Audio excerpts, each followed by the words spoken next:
Hey guys, it's Nikki, and today on Nikki's Kitchen, I'm gonna show you guys how to make a delicious dish of spaghetti and meatballs. So, let's get started. So, the first thing that we're going to do is make a pinade, and this is just a mixture of breadcrumbs soaked in milk, and this is going to be our primary binder to keep the meatballs moist and tender. Most people just add the breadcrumbs and the milk separately, but I like to do this stage before creating the meatballs. So to my little dish that I have here, I went in with 1/3 cups of breadcrumbs and about a quarter cup of milk, and I just mixed that together to create a paste like texture, and then set that aside. And now I'm going to start working on the meat. So to a bowl, I'm going to go in with half pound of beef mince and half pound of pork mince.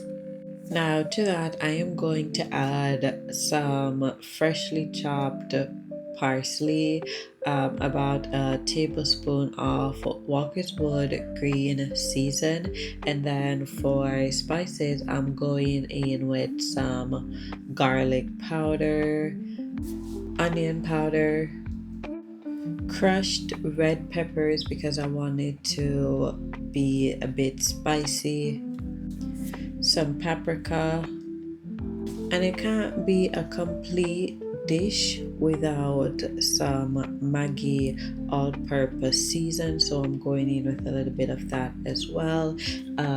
Black pepper, a pinch of salt for taste, and then I am also going to add an egg as well. And this is where the panade goes in before I start mixing and combining all those ingredients together.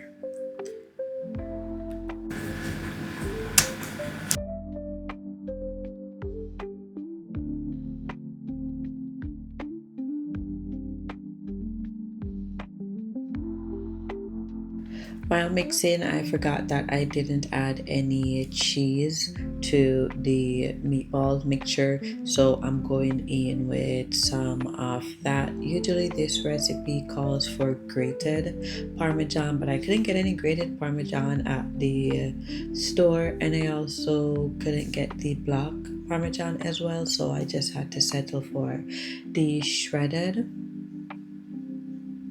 cheese. But there wasn't much of a difference to me, so it worked just fine. Now that I have it all mixed in, it is now time to form these balls. So usually you can use a scoop to do this step, but if you don't have a scoop, you can literally just use your hand and pinch off small pieces, about like 2 tablespoons, and then you just roll them between your palms until they form into even balls. And according to the amount of meat that I have, which is 1 pound, I should be able to get about 10 to 12 meatballs for this dish.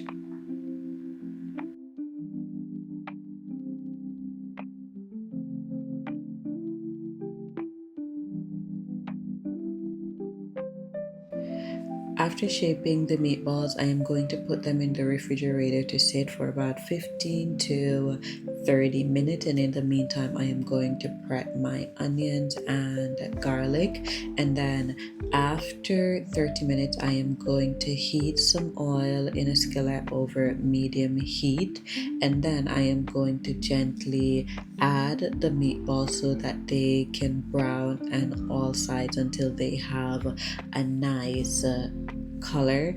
And For those of you who don't want to use the pan frying method, then you can just go ahead and line a baking tray with parchment paper or lightly grease it and then arrange the meatballs evenly on the tray and like leave some space between them, and then you're going to bake them for about 18 to 22 minutes or until they are browned and fully cooked through.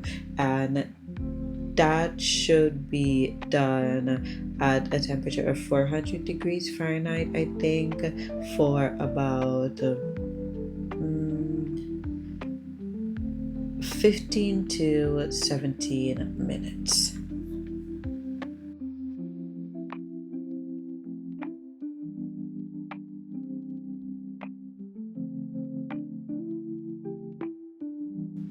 Once the meatballs are browned on all sides, we are going to remove them from the pot and set them aside, and then we are going to start working on our sauce.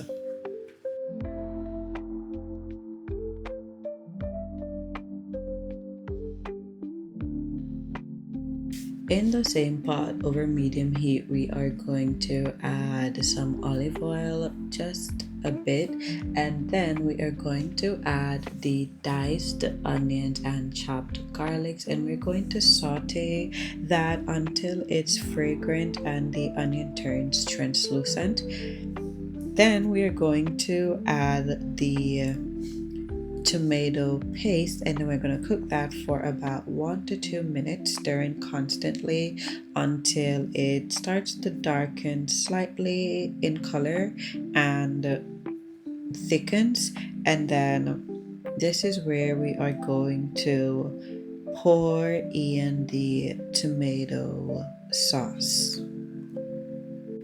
Now we're going to stir the sauce well to sort of blend the tomato paste and the tomato sauce together, and then we're going to season with onion powder, garlic powder, black pepper, dried oregano,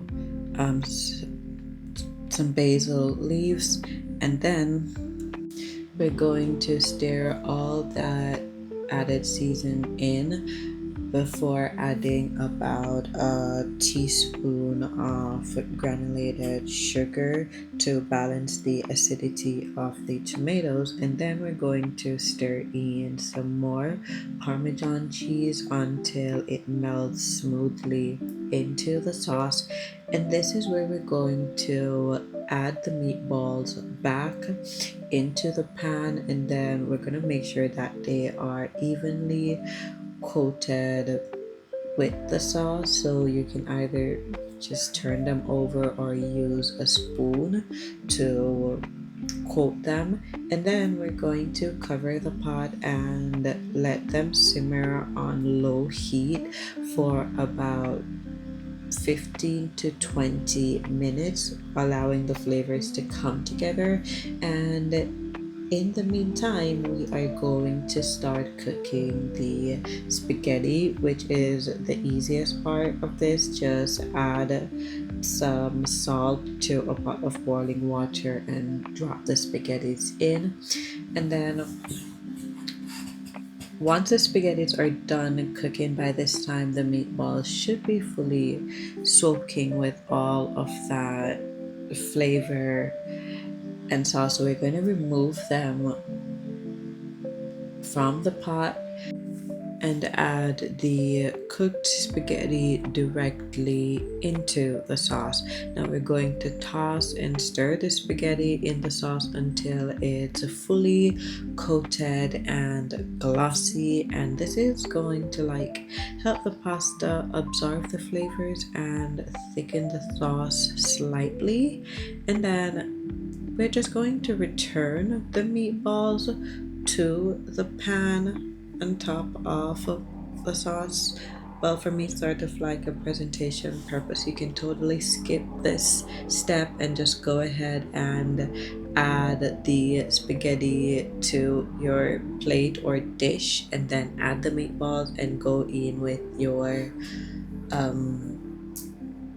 cheese on top of it. But bottom line is we are done.